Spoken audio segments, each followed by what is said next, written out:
This is a Noble Gold Investments alert. Gold has surged 46% in less than a year, doubling the gains of NASDAQ and S&P 500. Global reserves are shifting, exposing cracks in the monetary system. Investors are losing confidence in paper gold and demanding physical metal, creating a massive gap between gold owed and gold available. And you can profit from it. Right now, Noble Gold Investments has a limited supply of investment-grade gold bars and coins available. Smart investors are already moving into physical gold. Noble Gold Investments makes it easy for you to do the same. And right now, when you make a qualified investment, Noble Gold will add a free 10th ounce gold coin to your order. Don't wait until it's too late. Visit noblegoldinvestments.com now. noblegoldinvestments.com.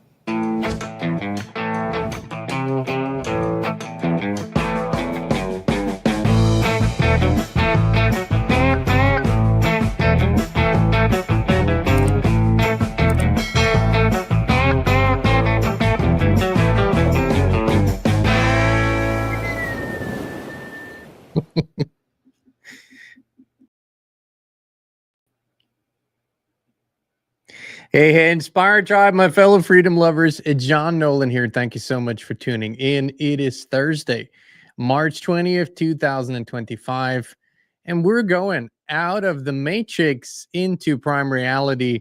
That's what we're here for. Thank you for joining us on X, Rumble, and YouTube. Thank you for all your orders of this wonderful new shirt and hoodies and ball caps and whatever, because it supports our work. And it helps us greatly. So thank you for that. All right, my friends, as you can see, I'm not in a fearful mode. I will refuse to be in a fearful mode, but we're also giving you an important matrix update on what has been announced last week, what's been going on over the last few days. Lots of things unfolding. I believe the first 2.5, 3 months of this year are absolutely nuts. And one of the major things is what the EU Commission has announced.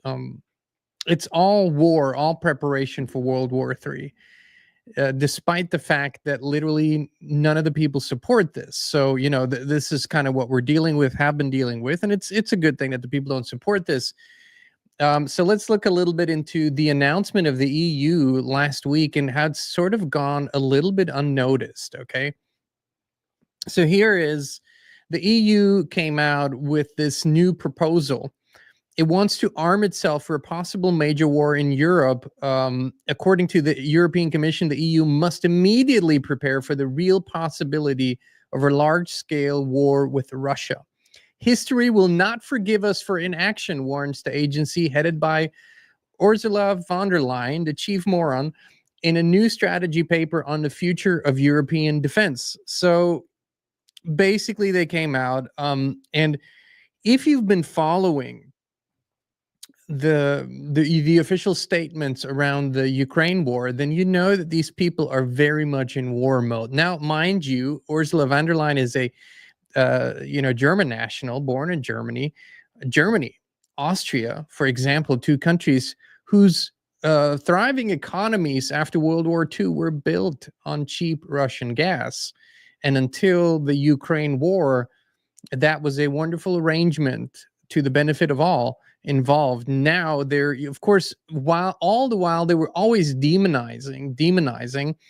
I'm not taking any sides here. What I'm saying is war cannot possibly be a good option unless you are running a multinational mob organization that has been robbing the people blind and imposing their unilateral will.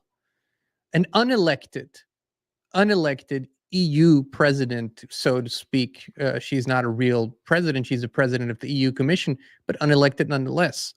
So how are they going to finance this war on Russian ground? Well, she made a tweet or a post on X now. I'm still old school like that. And she wrote, Europe has all it needs to take the lead in the competitiveness race. That's being military ramp-up competitiveness.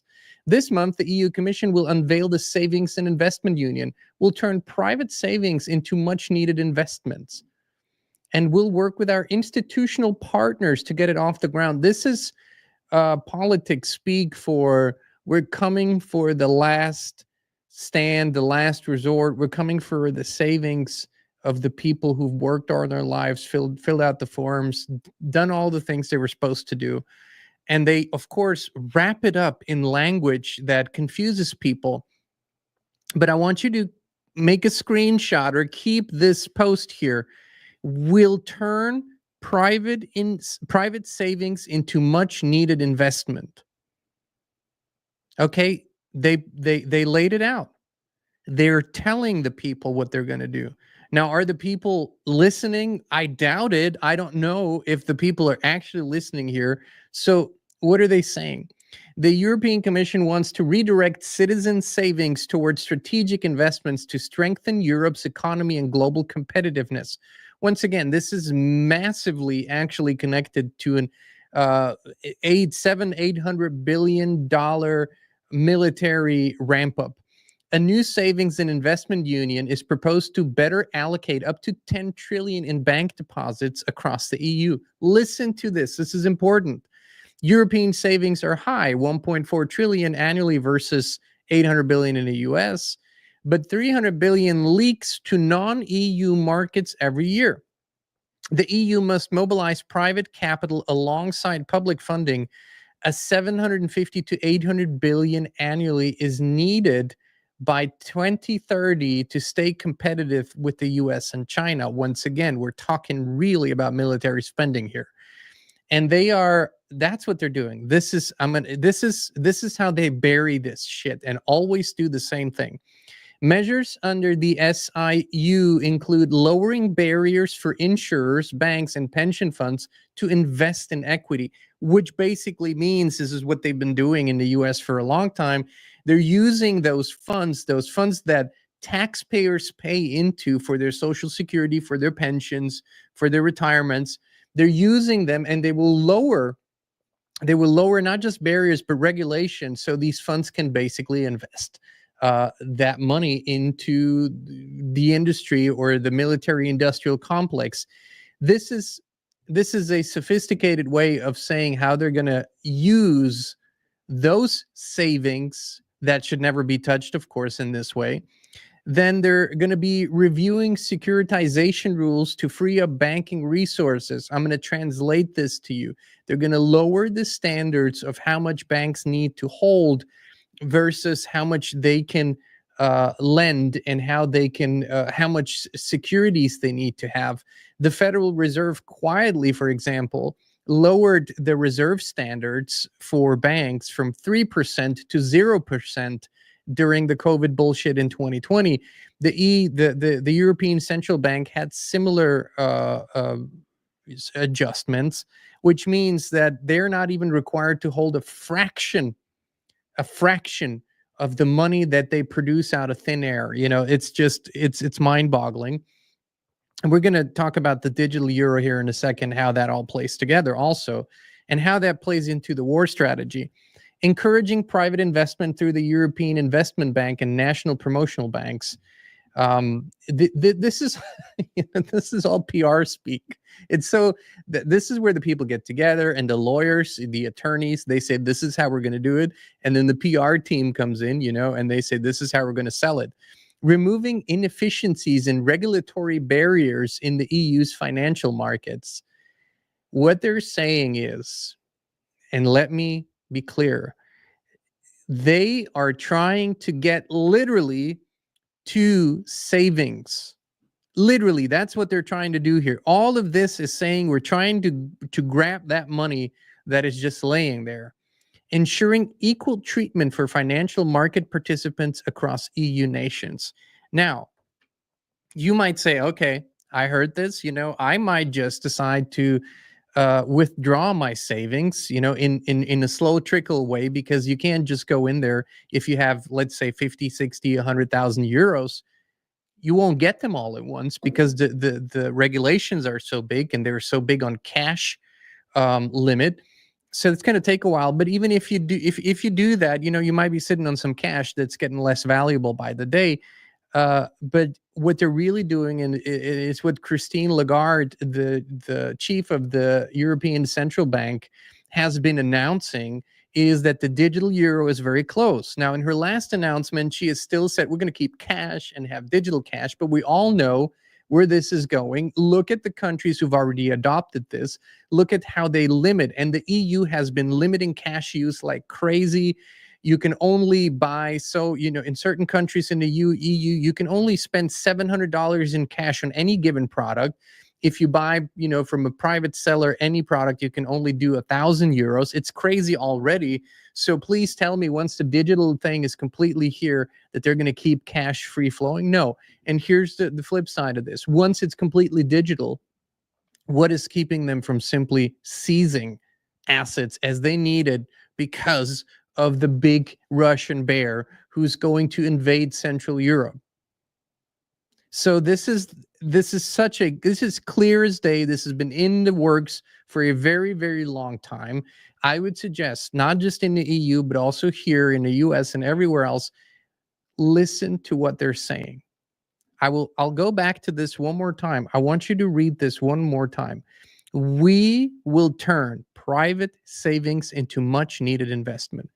Now, who the fuck do you think you are, and who gave you that mandate? Who asked you to turn their private savings into much needed military investment? No one. No one. Sick psychopath. Sorry. All right. So what is happening in the EU, this insane war talk, is also happening with Israel, Iran. We've all heard what's going to happen to the Gaza Strip. The announcement earlier this year by President Trump, that was very sort of matter of fact. The people are going to be removed. The Palestinians are going to be removed, and they will turn it into an AI technocratic mecca because it's such prime real estate. And it's going to be sort of a American Israel controlled version of Dubai, I think, something like that. And that's what they're working on while they're removing Palestinians to other countries. But that's, of course, not where it stops. Israel has been itching to go to war with Iran for a very, very long time. We've been hearing that. That's not a secret. Here's a recent post by President Trump from 3 days ago, where he said, "Let nobody be fooled. The hundreds of attacks being made by Houthi, the sinister mobsters and thugs based in Yemen, who are hated by the Yemeni people, all emanate from and are created by Iran. Any further attack or retaliation by the Houthis will be met with great force, and there is no guarantee that that force will stop there. Iran has played the innocent victim of rogue terrorists from which they've lost control, but they haven't lost control. They're dictating every move, giving them the weapons, supplying them with money and highly sophisticated military equipment, and even so-called intelligence. Every shot fired by the Houthis will be looked upon from this point forward as being a shot fired from the weapons and leadership of Iran, and Iran will be held responsible and suffer the consequences, and those consequences will be dire." I'm not saying that war is going to happen tomorrow. What I'm saying is you're having a lot of heated rhetoric. And I want to emphasize one thing. These structures behind the scenes of the European Union, of the North American Union, of the Middle Eastern countries that talk here, these power structures are fundamentally working at the behest of a group that is pushing the same agenda forward. It's still the same agenda. It's this worldwide order, right? So these wars and conflicts are, it's not that they're not real, but it is that they are orchestrated to further an agenda. Now, if that agenda can be achieved without mass war, okay. But if it can't, that's just as okay for them. So we're not nearly, not even close to having removed the World War III option, not at all. And I don't know why people would be saying that. And I want you to listen here to a clip by Colonel McGregor as he was on Judge Napolitano that maybe shed some light on, who is in control of whom. Think, Colonel, President Trump unleashed Prime Minister Netanyahu to resume genocide in Gaza, which unfortunately resulted, I say unfortunately, it was intentional, the killing of 400 civilians in the past 2 days? I don't think he has any choice. I think when he ran for office, he made certain agreements with major donors. These donors move far beyond. I'm sorry, I just needed to stop this real quick here. He didn't say that lightly. I don't think he has any choice. That's a pretty strong thing to say for supposedly the most powerful man in the world, the president of the United States. But here we go. Beyond just Miriam Adelson. And these donors oblige him to effectively underwrite whatever Mr. Netanyahu wants to do. I thought it was interesting that a recent meeting was set up for the United States with Azerbaijan to talk about cooperation with Israel, but is set up by Mr. Netanyahu. He called and made the arrangements with Mr. Aliyev, who's the president of Azerbaijan. The State Department did not do it. I think we're very much in the grip of the Israel lobby, and I think President Trump is obliged to go along, and I don't see any evidence that he's going to diverge from that path. Does he have no choice but to back up Israel militarily when it attacks Iran? I think so. And keep in mind, you always have the possibility that a war is precipitated somehow by Israel somewhere in the region with Iran. The Iranians respond. And the expectation is, with the buildup of force in the region, we're sending additional carrier battle groups over there right now. The expectation is that we will reinforce whatever the Israelis want to do. We've already done all of the planning for joint strikes and joint strike packages. We're sharing all of the intelligence with our vast satellite arrays with theirs. So I think it's a foregone conclusion. I can't predict when or how, but I think it's going to happen. Can you get your hand?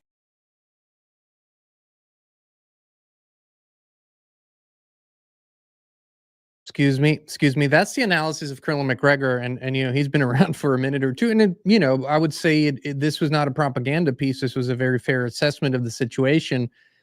And we have this incredible momentum in the social media and the public arena with more and more how can I say this? It's the banning of any criticism of Israel, right? So you literally with the JFK files being released, as far as I can tell, not a lot of news in there, not a lot of smoke and guns, definitely not what people were expecting. But it was once again made clear that from here on out, it will be considered anti-Semitic to connect Israel to the JFK assassination. So basically, if you're saying the Mossad or Israel had anything to do with that, you are an anti-Semite. That is the level of thought control that is currently being pushed out there. And I want to say one thing, unequivocally, I'm the first one to say that it is completely insane what is happening right now on social media, this new unleashed propaganda of hatred against Jewish people across the board. It is just as insane as hatred of any people across the board. We're talking about specific actions by specific agencies or specific people, specific governments, and not a people as a whole. And looking at that as the people as a whole is insanity. And I will not stand for that, whether it's against the Jewish people, the Christian people, the Muslim people, or any other people. These are all, artificial divisions anyways. But it is insane that we are literally being told that you cannot even question or criticize an obvious connection. So if people want to know, and this is a clip from 4 years ago, where President Trump stands on the influence, the strong influence of Israel here in America, maybe this clip from 2021 will shed some light on this. And recent actions don't show that there is any difference now. Let's look at this here. The biggest change I've seen in Congress is Israel literally owned Congress. You understand that 10 years ago, 15 years ago. And it was so powerful. It was so powerful. And today it's almost the opposite. You have between AOC and Omar and these people that hate Israel. They hate it with a passion. They're controlling Congress, and Israel is not a force in Congress anymore. It's just amazing. I've never seen such a change. And we're not talking about over a very long period of time. But I think you know exactly what I'm saying. They had such power. Israel had such power, and rightfully, over Congress, and now it doesn't. It's incredible, actually. Israel had such power over Congress, and rightfully so. Why exactly? You know, it's what many people in America and across the world are asking themselves. Why exactly should one nation, pretty far away from this nation, and I don't, you know, it's clear there's a clear Judeo-Christian tradition in the United States of America. That's all clear to me. But why should one specific nation have power over the Congress in this nation? And how would we feel, and what would we say if it was another nation?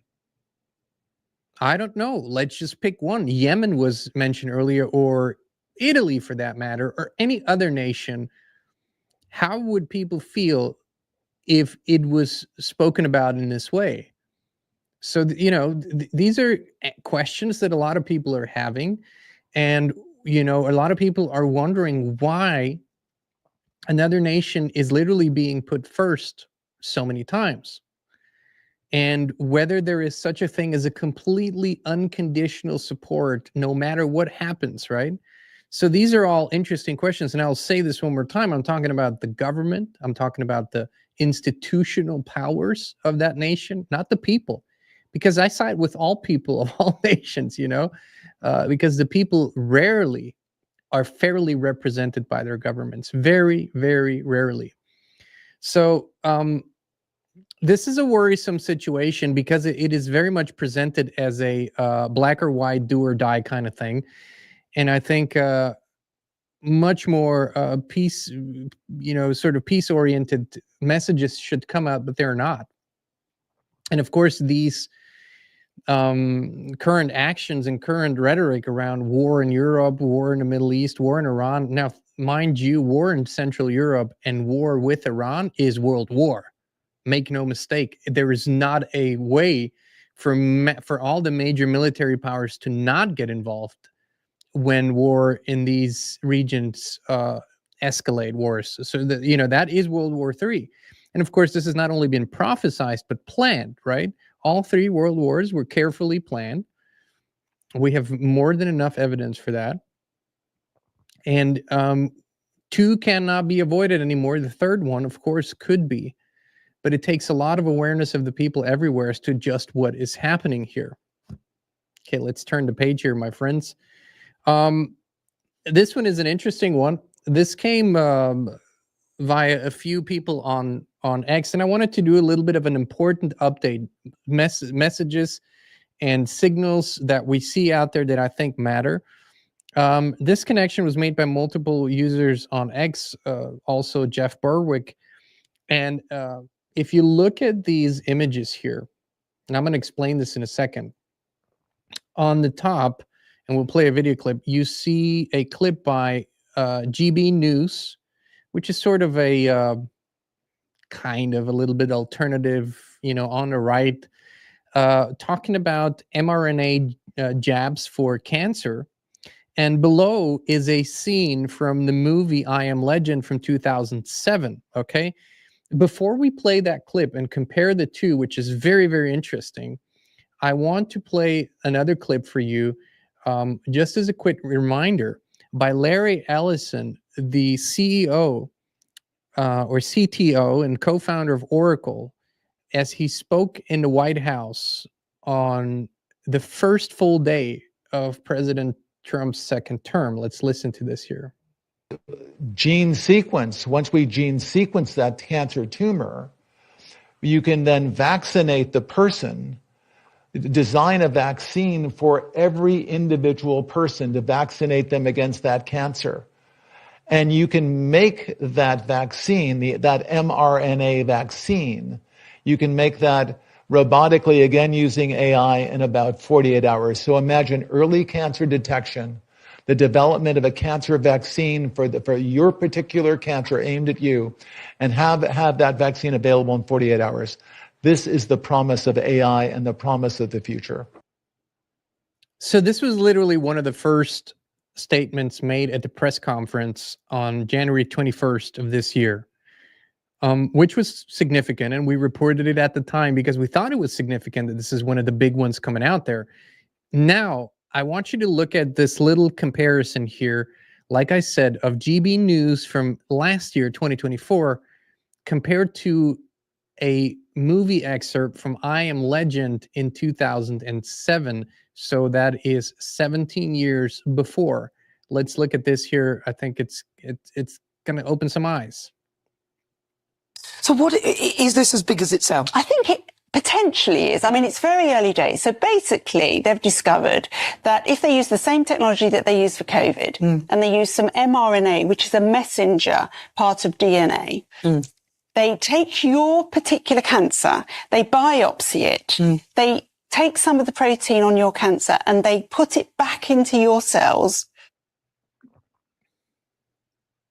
And how many people have you treated so far? Well, we've had 10,009 clinical trials in humans so far. And how many are cancer-free? 10,009. So you have actually cured cancer? Yes, yes. Yes, we have.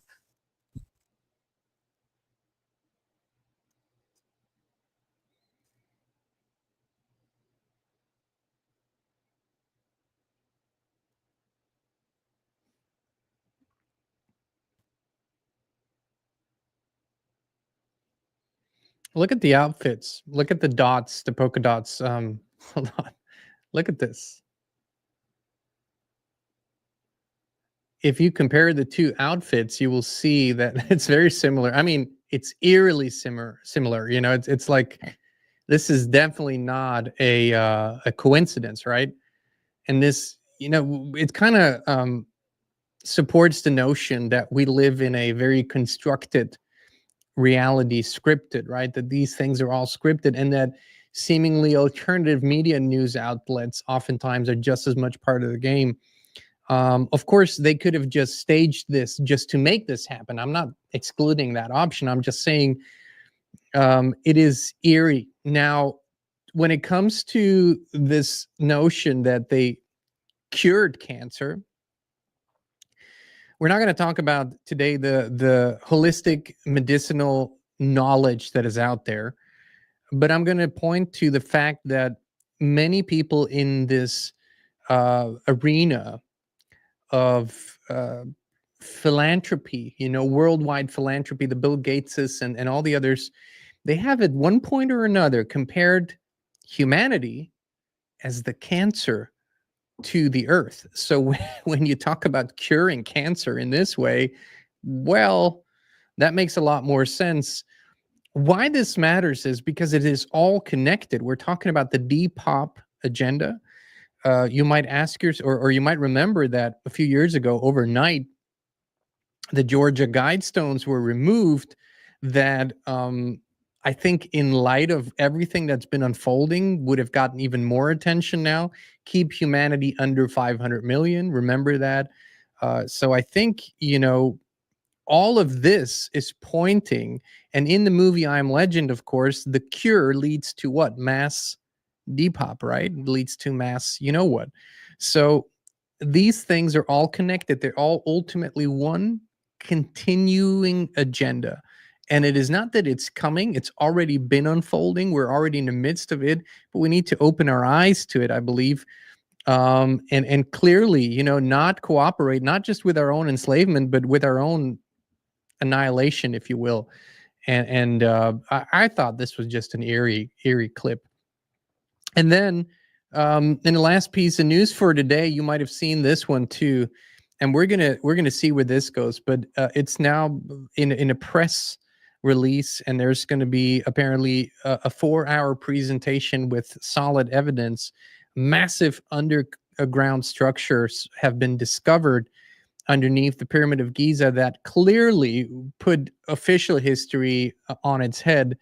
It is absolutely impossible with the current explanations that this was done in the way that they said it was done. So we're now we're also now in a sphere where more and more of this rock solid evidence is coming out that history has been so heavily distorted and invented to a large degree, which also I believe is the reason why you have a ramp up in fear and terror talk and war talk and all that, because at some point everything that we're witnessing in the world today, in the mainstream today, will be questioned by the people as they learn true history or close to true history.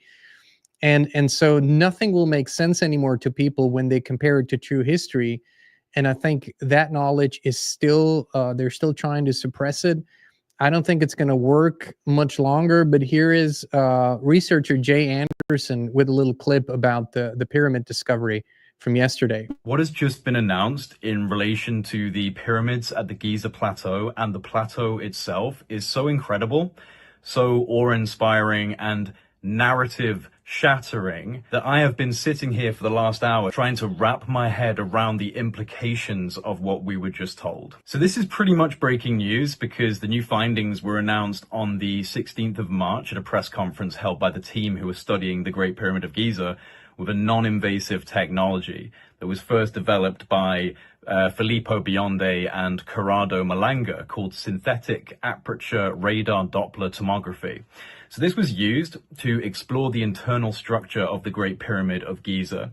And this method leverages the analysis of micro movements typically generated by background seismic activity to achieve a high resolution full 3D tomographic imagery of the pyramid's interior and subsurface components. The recent findings from deploying this technology are nothing short of mind-blowing, because what's been discovered is that there are huge structures coming down from the base of the pyramid deep into the bedrock, in fact over 600 meters deep, which then connects to structures that extend up to 2 kilometers below the surface of the ground. 2 kilometers. Massive internal structures connected to the base of the pyramid and extending deep, deep down. This is what we know so far.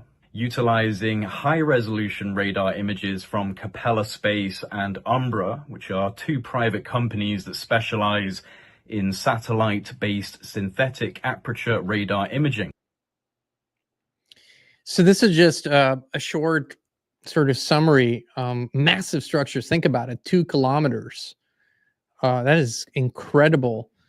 And it doesn't surprise me, not with, you know, the research that we've done over the last 20 years, but when these discoveries come about and when there is solid evidence for these discoveries, what is happening is that mainstream science takes note of it, and then they literally live in a space of cognitive dissonance and keep teaching and preaching whatever they've been teaching and preaching before.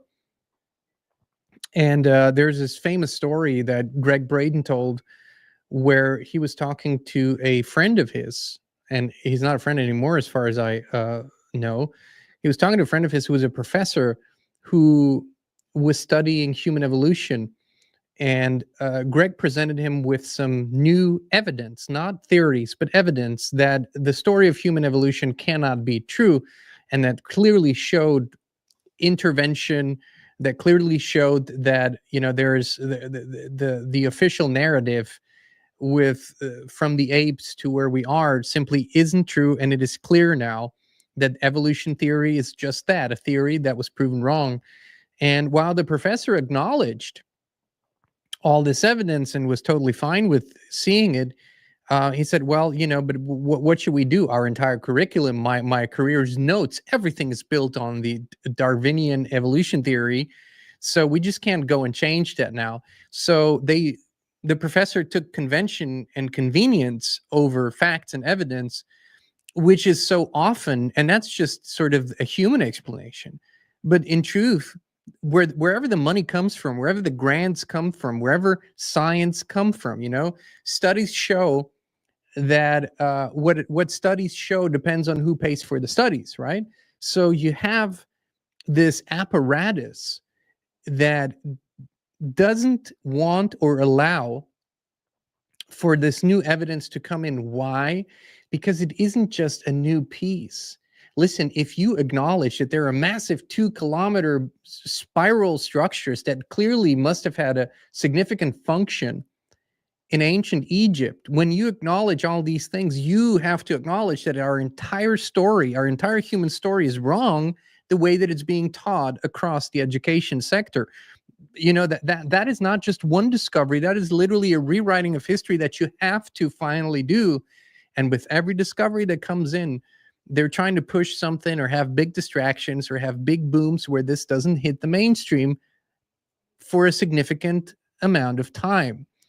And this is why we always say that these reports are important, that us talking about it is important, that us sharing these things is significant, because at some point you can't uphold a picture that is wrong when enough of the puzzle pieces are put in the right place. It just doesn't work any longer. The question is, how will our discovery of what and who we truly are, what we were capable of in the past, what we have created in the past, how will those discoveries shape our thinking of the present? How do we look at what leadership, what science, what religion, what all these sectors are telling us if we know the truth about our history? And this is what they're so afraid of, because we will never, ever believe in those disciplines and people in their current shape and form any longer when we know the truth. And this is where the power structure isn't just afraid of that. They know they're becoming obsolete when we have that knowledge. That's why there's a dumbing down of society. That's why there's a poisoning.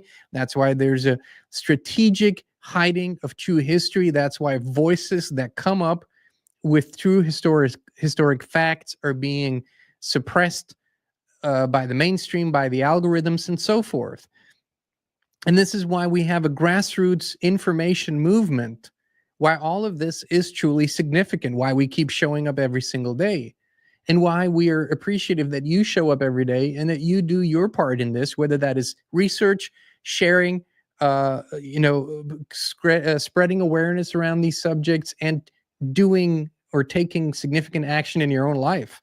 But all of this matters, and this is going to be my last point for today, because we are approaching a cyclical event, some kind of reset, whether that is in our lifetime, in the next 10 years, 5 years, 15 or 20 years. I do not know that.